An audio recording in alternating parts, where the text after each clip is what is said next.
Gracias, Elba, por estar con nosotros y queremos partir conversando sobre este fanatismo que tiene Austen hace mucho tiempo, Claro. pero hace algunos años hablar un poco de que estábamos leyendo, por ejemplo, a Jane Austen en círculos más literarios o universitarios era casi un sinónimo de que estábamos leyendo novela rosa, incluso era un poco mal visto. ¿En qué Claro. momento pasamos a hablar un poco de ya de literatura clásica, por ejemplo? Pero yo diría que ya en el siglo XIX, así realmente empieza como que te deja de dar vergüenza decir que lees novelas, ¿cierto?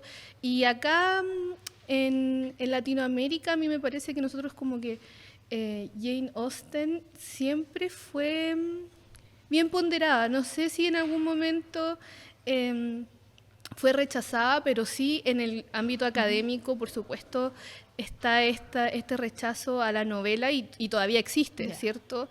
En algún momento vamos a ver en el futuro cómo la gente le deja de dar vergüenza decir que lee, no sé, literatura para adolescentes, que es algo que ahora a la gente le da vergüenza, ¿cierto? Decir que leíste Crepúsculo, por ejemplo. Claro.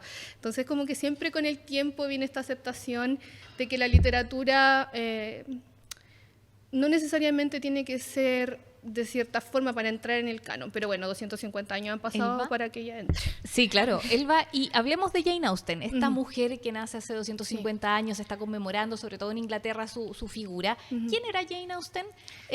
¿Cómo era? ¿Qué de su biografía nos explica un poco esta obra? Jane Austen era la hija de un clérigo, ¿cierto? De un hombre de iglesia, pero un hombre que había ido a Oxford a estudiar también. Era un hombre culto, que esto es muy importante porque su papá la apoya mucho en la escritura, algo muy, muy inusual en la época. O sea, las mujeres en esa época ni siquiera tenían acceso a la lectura, si no sabían latín y griego, ¿cierto? Entonces, lo que hace el papá de Jane Austen, que es darle esta educación, mandarla a estudiar con Cassandra, su hermana, a otro pueblo, a Oxford, ¿cierto? A que ella se eduque, aunque se alcanza a educar 1 año y medio antes de que les da una enfermedad y tienen que volver a la casa. Es muy, muy relevante porque ella era un poco diferente al resto de las mujeres en el hecho de que tuvo educación y que su papá y su mamá también, Cassandra, daban paso en la casa a que esta educación existiera, ¿cierto? Ellos se leían en voz alta, el papá era profesor de alguna forma porque tenía como una escuela de niños, que los niños venían a estudiar a la casa, y eso lo hacían también porque no tenían mucha plata, ¿cierto? Ellos eran parte del gentry, como de la gentileza de la época, pero no tenían plata. Lo que pasa es que la mamá, Cassandra, era una mujer que se había casado hacia abajo.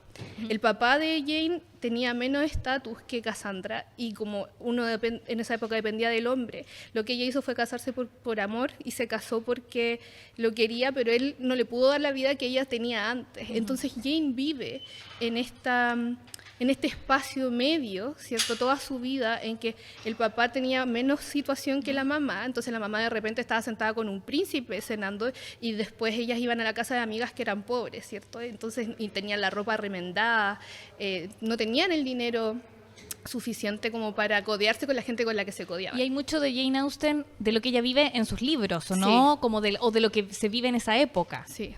Ella, yo creo que en Orgullo y Prejuicio se ve mucho esta idea de que ellos pertenecen a una gentileza, pero no son de la nobleza, ¿cierto? Entonces se codean con gente que está por encima de su estatus social y esto hace que ellos siempre se sientan como inadecuados. Al menos Elizabeth sabía que podía llegar a ciertos lugares por su inteligencia, pero nunca...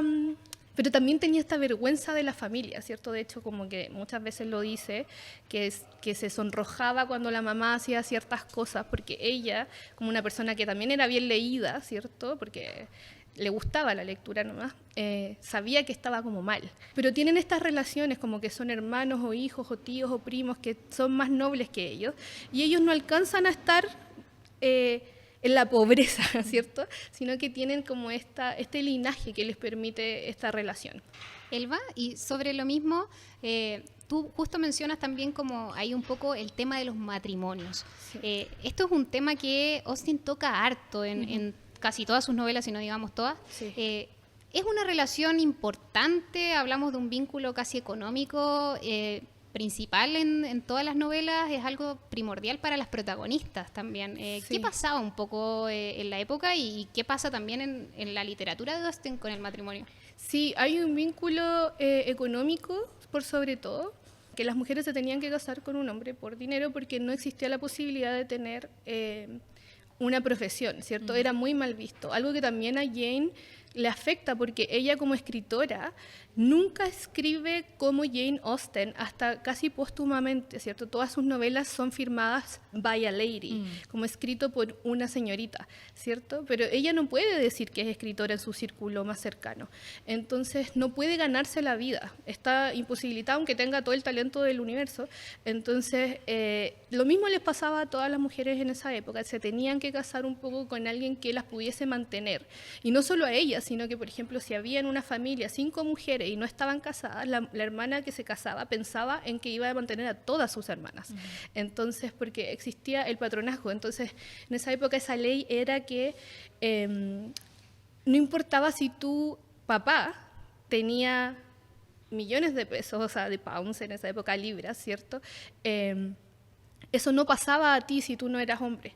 Pasaba al hombre más cercano de tu familia. Y esa es la figura de Mr. Collins en Orgullo y Prejuicio, ¿cierto? Este primo, que no lo conocen, pero que es el heredero de la plata del papá de las Bennet. Entonces, cuando ellos lo conocen, dicen, bueno, alguna se va a tener que casar con Mr. Collins, porque él se va a quedar con nuestra casa.